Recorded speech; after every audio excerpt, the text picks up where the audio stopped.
سو ہمیں سوچنا ہوگا کہ جو تبلیغ دین میں یعنی دین کو پہنچانے میں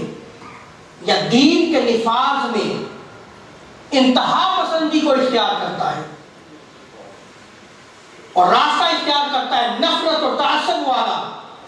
جبر و تشدد والا، اور اس جبر و تشدد میں وہ مسلمانوں کو جو ہے وہ غیر مسلم قرار دے، مشرک قرار دے، پھر جب خون بہانے پہ آئے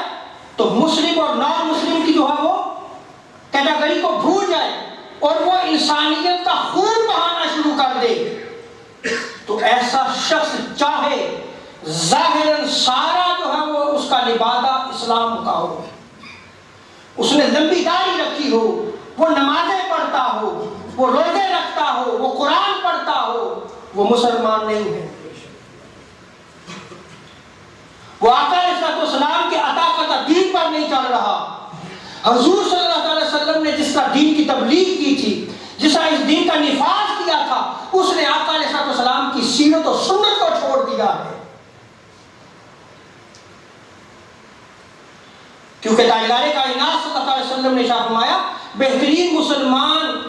وہ ہے، افضل مسلمان وہ ہے کہ جس کی زبان اور ہاتھ سے دوسرے لوگ جو ہے محفوظ اور سلامت رہے۔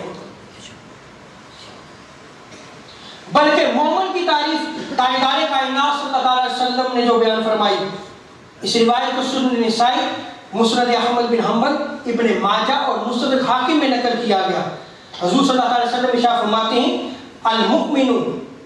من امنہ الناس علی دمائہم و اموالہم۔ آقا فرماتے ہیں کہ مومن وہ ہے جس کے پاس لوگ اپنے خون یعنی جان اور مال کو محفوظ سمجھیں۔ گویا مومن وہ ہے جو لوگوں کے مال اور جان کی حفاظت کرنے والا ہے، وہ کہیں بھی ہو وہ لوگوں کی جان اور مال کی حفاظت کرنے والا ہوگا۔ اور یہ جو تعریف تاجدار کائنات صلی اللہ علیہ وسلم نے بندہ مومن کی بیان فرمائی، یہ حجۃ الوداع کے موقع پر آخری خطبہ میں ارشاد فرمائی کہ سنو مومن کون ہے۔ سو اس اسلام میں انتہا پسندی، شدت پسندی، تعصب کی اور نفرت کی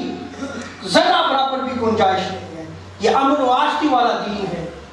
یہ ہمیشہ اسلام کا میسج، پیس کا میسج ہے، امن کا میسج ہے۔